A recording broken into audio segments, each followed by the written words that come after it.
Nagbukas ang pelikula sa isang dalaga na nagngangalang Ova na nakatingin sa salamin, suot ang kanyang damit pangkasal. Bigla siyang tumigil sa pagmi-makeup at nakinig sa balitang nagbo-broadcast sa background na nagsasaad na sa wakas ay tinanggal na ang parusang kamatayan sa konstitusyon ng Turkey.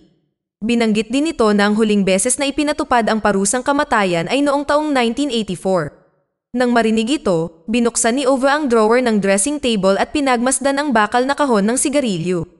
Lumipat ang eksena sa taong 1983 kung saan si Ova ay isang bata at pinuri ng kanyang guro sa klase na si Mine dahil sa kanyang pagiging mabait.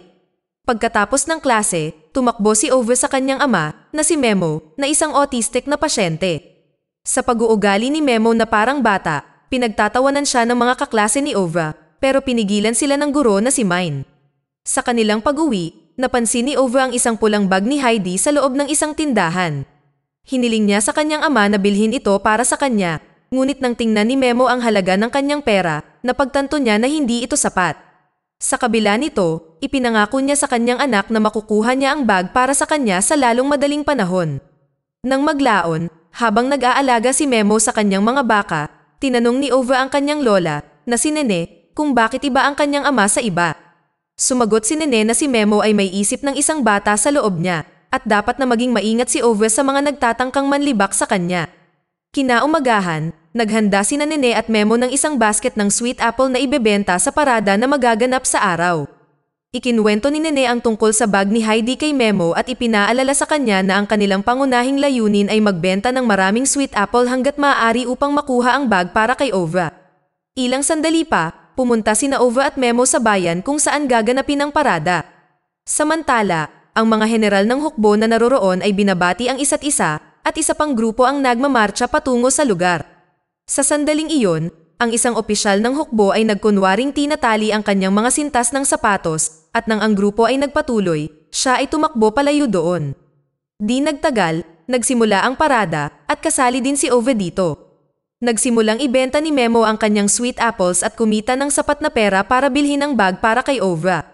Pagkatapos ng parada, tumakbo sina Memo at Ova sa tindahan upang bilhin ang bag, ngunit sa kanilang malas, ang bag ay naibenta na sa anak ng isang general ng hukbo na si Seja. Dahil ang bag ay ang huling piraso ng uri nito sa tindahan, nakiusap si Memo sa general ng hukbo na si Aiden na ibigay ang bag sa kanyang anak, ngunit nasampal ito nang subukan niyang kunin ang bag mula kay Seja. Sa sumunod na eksena, si Aiden ay nag-e-enjoy sa isang picnic kasama ang kanyang pamilya at mga kaibigan malapit sa isang lawa kung saan inaalagaan ni Memo ang kanyang mga tupa. Si Seja, dala ang parehong backpack, ay pumunta sa harap ni Memo at hiniling sa kanya na sundan siya sa mga bato na naroroon sa pampang ng ilog. Naabot ni Seja ang tuktok ng isang malaking bato at napagtanto ang panganib kaya sinubukan siyang pigilan ni Memo. Sa kasamaang palad, nadulas si Seja at nauntog ang kanyang ulo sa isa sa mga bato bago nahulog sa ilog. Nang makita ito, tumalon si Memo sa ilog para iligtas siya. Sa picnic, napagtanto ng ina ni Seja na wala si Seja at tinanong niya ang iba pang mga bata tungkol sa kanya. Sinabi sa kanya ng mga bata na nakita nila siyang naglalaro sa lugar ni Memo. Narinig din ito ni Aiden at nagpa siya na hanapin ang kanyang anak na babae. Sa kabilang banda, inilabas ni Memo si Seja mula sa tubig, ngunit sa kasamaang palad ay siya ay patay na. Sa sandaling iyon, dumating doon si Aiden at ang kanyang grupo at kinuha si Memo sa kustodiya, sa pag-aakalang pinatay niya si Seja. Kasunod nito, dinala si Memo sa himpilan ng pulisya at binugbog ng husto hanggang sa pumayag siyang aminin ang krimen. Nakipagkita rin si Aiden kay Memo ng mag-isa at inilabas ang kanyang galit sa pamamagitan ng pambubugbog sa kanya. Samantala, dumating sina Nene at Ova sa labas ng istasyon ng pulisya kung saan ipinaalam sa kanila na si Memo ay naaresto dahil sa pagpatay sa isang batang babae. Naglakad si Nene sa mga opisyal at sinubukang ipaunawa sa kanila na hindi maaaring si Memo ang gumawa ng krimen, ngunit walang nakikinig sa kanya. Naiwan na walang pagpipilian. Magdamag na naghihintay sina Nene at Ova sa labas ng istasyon na umaasang iiwan ng mga pulis si Memo. Kinaumagahan, sinubukan ni Ova na pumasok sa istasyon upang salubungin ang kanyang ama ngunit pinigilan siya ng mga gwardya. Kasabay nito, inilagay si Memo sa loob ng sasakyan ng pulis at inalis sa lugar. Sa kanyang paglalakbay, napansin niya si Ova at sinabi sa kanya na nakita ng isang halimaw na may isang mata ang lahat tungkol sa nangyari sa lawa. Nang marinig ito, sinabi ni Ove kay Nene na ang ibig sabihin ng halimaw na may isang mata ay isang abandonadong kuta malapit sa ilog at sigurado siyang may gustong sabihin sa kanya ang kanyang ama. Walang pag-aaksaya ng oras, nagmadali si Ove patungo sa kuta. Sa kabilang banda, dinala si Memo sa bilangguan at ang opisyal na si Farek na nagdala kay Memo doon ay nagsabi sa warden ng bilangguan na si Neo na tratuhin si Memo ng mahigpit.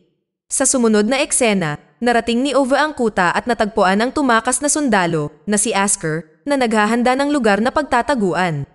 Nilapitan niya ito at tinanong kung nakita niya ang aksidenteng nangyari sa kanyang ama sa ilog. Sumagot si Asker na nakita niya ang lahat at binanggit din na inosente ang kanyang ama dahil sinusubukan lang niyang iligtas ang batang babae. Natuwa si Ove nang marinig ito at tinanong si Asker kung maaari niyang dalhin si Nene para marinig ito mula sa kanya.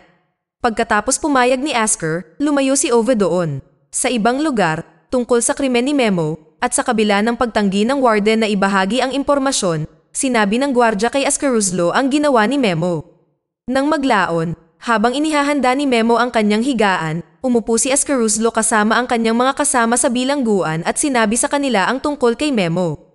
Agad silang nagalit at walang awang binugbog ang inosenteng lalaki. Samantala, dinala ni Ove si Nene sa kuta ngunit nakalulungkot. Hindi niya mahanap si Asker sa kanyang pinagtataguan.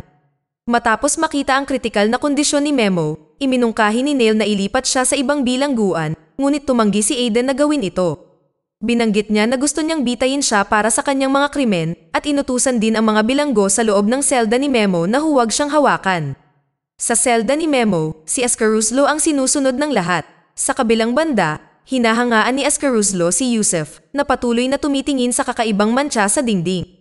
Si Hafez ay isa pang bilanggo ng grupo na nagbibigay ng mga aral sa buhay sa iba, habang si Selim ay isang preso na walang pakialam sa anumang nangyayari sa kanyang paligid. Lumipas ang 10 araw at makikita pa rin si Ove na naghihintay sa pagbabalik ng sundalo sa kuta at sabihin sa lahat ang katotohanan. Dumating doon ang kanyang guro na si Mine at tinanong siya kung bakit hindi siya pumapasok sa paaralan. Matapos malaman ang tungkol sa kanyang ama, ipinangako niyang isasama niya si Ove upang makita si Memo kung regular siyang papasok sa paaralan. Sa silid ng hukuman, si Memo ay napatunayang nagkasala at sa makatuwid ay binigyan ng parusang kamatayan. Nasaktan ang lahat nang marinig ito, maging ang kanyang mga kasama sa bilangguan. Nang maglaon, nang dalhin ni Mine sina Ove at Nene upang makipagkita kay Memo, pinagbawalan sila ng mga gwardya ng bilangguan na sumusunod sa utos ni Aiden. Sa kabutihang palad ay napansin ni Neil si Mine at pagkatapos malaman na si Memo ay may anak na babae at ina, pumayag siyang tulungan sila. Gayunpaman, nagulat sila nang hindi nila makita si Ove sa paligid. Sa ibang lugar, pumunta si Ove sa mga dingding ng bilangguan kung saan sinimulan niyang tawagin ang pangalan ng kanyang ama. Narinig ni Memo ang boses ng kanyang anak at tumakbo siya papunta sa bakuran. Nang sabihin sa kanya ni Ove na nakita ng halimaw na may isang mata ang lahat, nagdiwang siya at naging napakasaya. Gayunpaman, sa kanilang malas, dumating doon ang mga gwardya ng bilangguan at inalis sina Ove at Memo mula sa dingding. Samantala, nasaksihan ng mga kasama sa selda ang inosenteng pag-uugali ni Memo at ang paraan ng pagmamahal niya sa kanyang anak at napag-isipang inosente siya. Nais din nilang makita ni Memo ang kanyang anak bago ang kanyang parusang kamatayan. Kasunod nito, sinimulang alagaan ng mga bilanggo si Memo at tanggapin ito bilang miyembro ng kanilang grupo. Kalaunan sa gabi, nang si Askeruzlo ay muntik ng atikihin ng isa pang bilanggo na may hawak na kutsilyo, iniligtas siya ni Memo. Nagulat si Askeruzlo sa pagkilos na ito ng pagiging walang pag-iimbot at nagpasya siyang suklian ang pabor sa pamamagitan ng paglusot kay Ove sa loob ng bilangguan at sorpresahin si Memo. Nang sumunod na araw, nakipag-usap si Askeruzlo sa kanyang kontak mula sa labas ng bilangguan at hiniling sa kanya na ipuslit ang isang maliit na batang babae sa loob. Makalipas ang ilang sandali, dinala ng kontak si Ove at ang asawa ni Askeruzlo sa bilangguan at pinatayo si Ove malapit sa isang pinto. Habang nilinaw ni Askeruzlo sa kanyang nagdududa na asawa na hindi niya anak si Ove, hinila si Ove papasok mula sa pinto at kalaunan ay dinala sa silid ng bilangguan sakay ng isang kariton.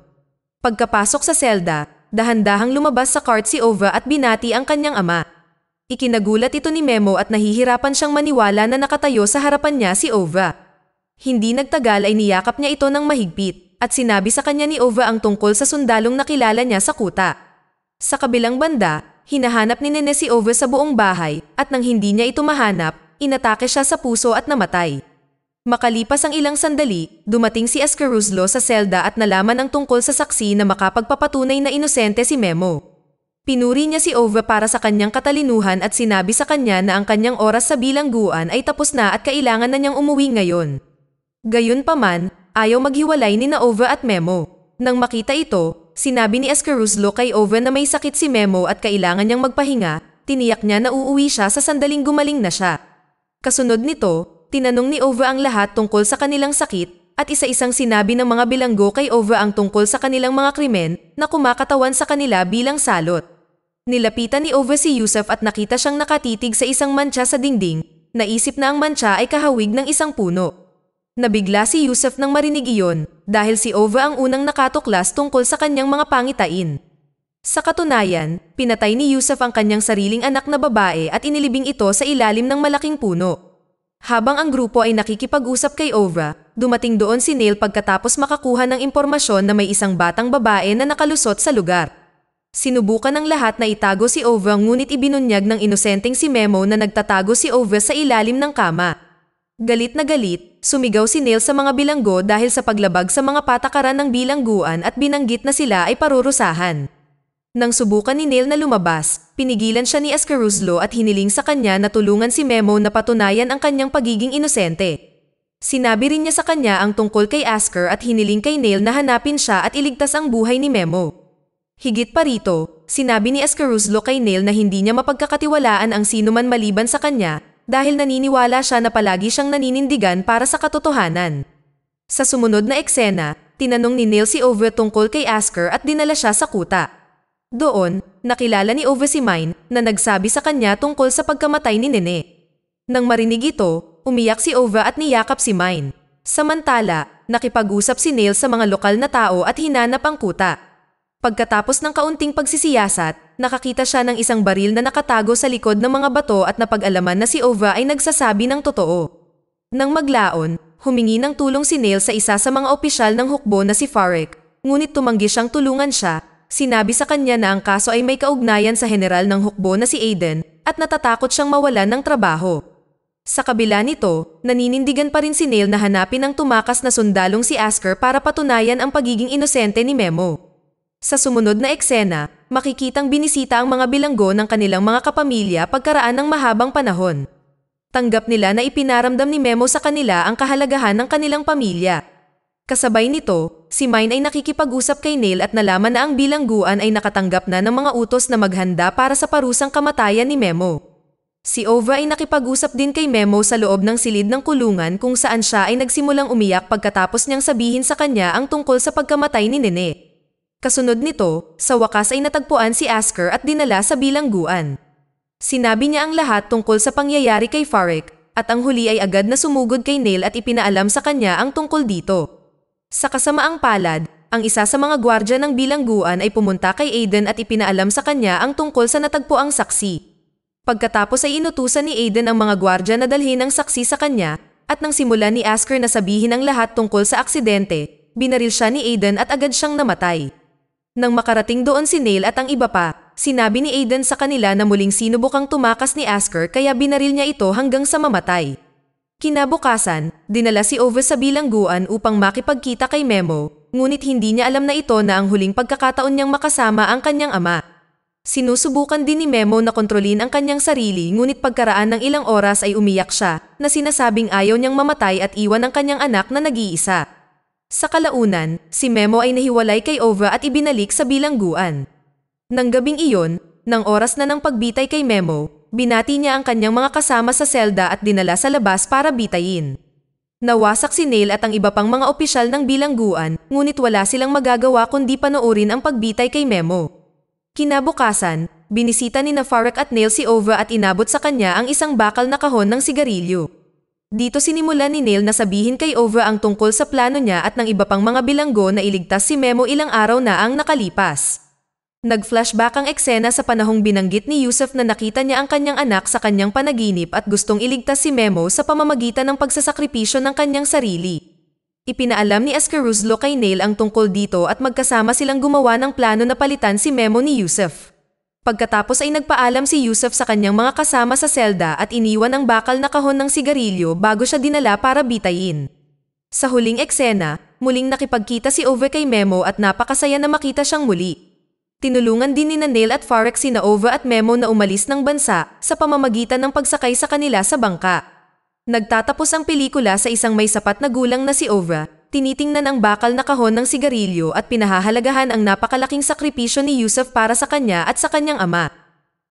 Dito na nagtatapos ang kwento. Sana ay nagustuhan nyo. Mag-subscribe na kung hindi ka pa nakasubscribe. Pindutin na rin ang notification bell at like button upang matulungan ang channel, and leave a comment down below. And as always, thank you for watching.